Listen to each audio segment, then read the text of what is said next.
Hey guys, this is Ankit Gupta and you are watching Mr. Mechanical. So guys, अगर आप first time इस video को देख रहे हैं, इस चैनल को देख रहे हैं तो प्लीज़ इसको सब्सक्राइब कर लें एंड वीडियो को लास्ट तक देखना, क्योंकि हम इसमें डिस्कस करने वाले हैं न्यूक्लियर एनर्जी के बारे में, नंबर ऑफ प्लांट्स कितने हैं इंडिया में एंड टोटल कितनी कंट्रीज हैं जो न्यूक्लियर एनर्जी को यूटिलाइज करती हैं। एंड हम इसमें ये भी डिस्कस करेंगे कि न्यूक्लियर फ्यूचर क्या होगा, क्या सोलर फ्यूचर होगा या फिर न्यूक्लियर भी फ्यूचर हो सकता है। सो गाइस, अगर हम बात करें सबसे पहले न्यूक्लियर पावर की, तो यूएस सबसे ज़्यादा न्यूक्लियर पावर जनरेट करता है। अगर हम बात करते हैं सबसे ज़्यादा इलेक्ट्रिसिटी कौन जनरेट करता है न्यूक्लियर पावर से, तो तब नाम आता है फ्रांस का। अगर हम बात करते हैं न्यूक्लियर पावर किस तरह से जनरेट की जाती है, तो गाइस आपको एक स्क्रीन पे एक फोटो शो हो रही होगी जिसमें एक न्यूक्लियर रिएक्टर बना हुआ है। इस रिएक्टर के अंदर जो रॉड्स हैं उसके अंदर एक फ्यूल यूज होता है यूरेनियम नाम का। इस यूरेनियम को जब इसके न्यूक्लियस को हिट करता है यूरेनियम के, उसकी वजह से वो स्प्लिट हो जाता है। जैसे वो स्प्लिट होता है उसके अंदर एक हीट जनरेट होती है बहुत ज़्यादा। वो जो हीट होती है उसका यूज़ करते हैं हम पानी को भाप बनाने के लिए, स्टीम बनाने के लिए। फिर जो स्टीम होती है उससे हम टरबाइंस को घुमाते हैं एंड इलेक्ट्रिसिटी प्रोड्यूस करते हैं। अगर हम बात करते हैं इंडिया में तो मैं आपको बता दूं, इंडिया में 7 न्यूक्लियर पावर प्लांट्स हैं जिनके अंदर total 680 megawatts 6780 megawatts of electricity produce होती है।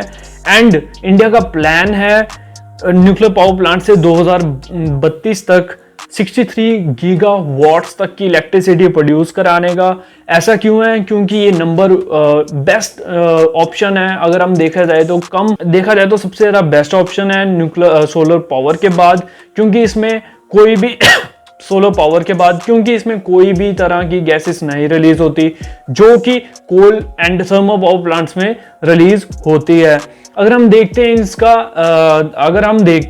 न्यूक्लियर पावर प्लांट्स का कैपेसिटी फैक्टर कितना है, तो इनका 93% कैपेसिटी फैक्टर है, जबकि सोलर पावर प्लांट्स का ओनली 30% कैपेसिटी फैक्टर्स है। अगर किसी को नहीं पता है कैपेसिटी फैक्टर क्या होता है, मैं उनके लिए एक डिस्क्रिप्शन में डाल दूंगा व्हाट इज कैपेसिटी फैक्टर्स।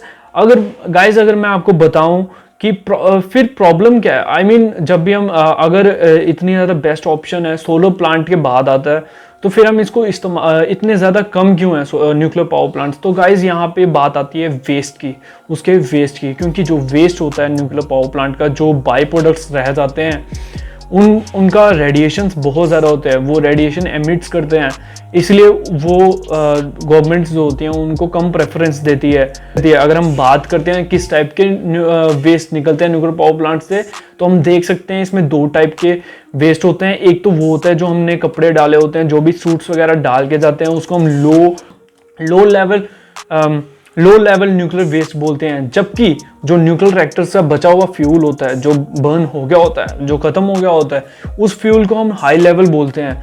और अब बात आती है कि इसको हैंडल कैसे किया जाता है। ये जो हाई लेवल फ्यूल है, इसको हम मतलब कि यूज फ्यूल है हाई लेवल, उसको हम हैंडल कैसे करते हैं, जो कि सॉलिड होता है। जबकि बहुत ज़्यादा लोग सोचते हैं हो सकता है लिक्विड हो, एयर हो, ऐसा कुछ, लेकिन ऐसा कुछ नहीं है, वो लिक्विड नहीं है। न्यूक्लियर वेस्ट को कैसे हैंडल किया जाता है, जब हम न्यूक्लियर रिएक्टर से जब यूटिलाइज हो जाता है फ्यूल, उसके बाद निकालते हैं, फिर इसको 2 साल के लिए पानी के अंदर रखते हैं। पानी के अंदर रखने के बाद 2-3 साल तक उसको जब नॉर्मल टेम्परेचर पे आ जाता है, इनको कंक्रीट के बड़े बड़े सिलेंडर्स के अंदर बंद कर दिया जाता है और ग्राउंड के अंदर रख दिया जाता है, जहाँ पे ग्राउंड के ऊपर ही, क्योंकि इतने रेडियो एक्टिव नहीं होते। सिलेंडर के बाद अंदर जाने के बाद ये बाहर नहीं आ पाते, इनकी रेडिएशंस सिलेंडर्स के अंदर ही रहती हैं। लेकिन अब देखा जाए तो अभी 30 कंट्रीज ऐसी हैं जो न्यूक्लियर पावर से इलेक्ट्रिसिटी प्रोड्यूस करती हैं। उनमें से एक इंडिया भी है, लेकिन इनमें से किसी को ये नहीं पता कि इसको स्टोर करने के अलावा डिकम्पोज कैसे किया जाए। तो ये सबसे बड़ा क्वेश्चन रहता है न्यूक्लियर पावर प्लांट्स जब भी कोई लगाना चाहता है। तो गाइज मैं आपको एक चीज़ बता दूं कि 2018 में जेरार्ड मोरो ने नोबेल प्राइज जीता था CPA के लिए, जो कि एक तरह की लेज़र है, हाई इंटेंसिटी लेज़र है, सुपर शॉर्ट इम्पल्स के साथ। उन्होंने इस लेज़र को इसलिए बनाया था, इस लेज़र पे उनको नोबेल प्राइज़ भी मिला। इस लेज़र को उन्होंने इसलिए बनाया था ताकि वो मेडिकल और इंडस्ट्रियल पर्पसेस के लिए यूज़ हो पाए।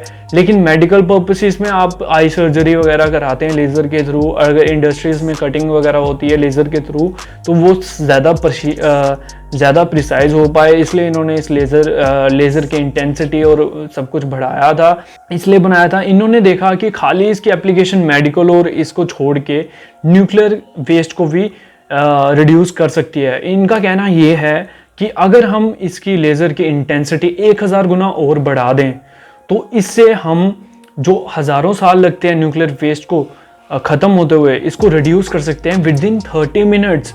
और ये एक रेवोल्यूशनाइज्ड स्टेटमेंट थी जो उन्होंने बोली।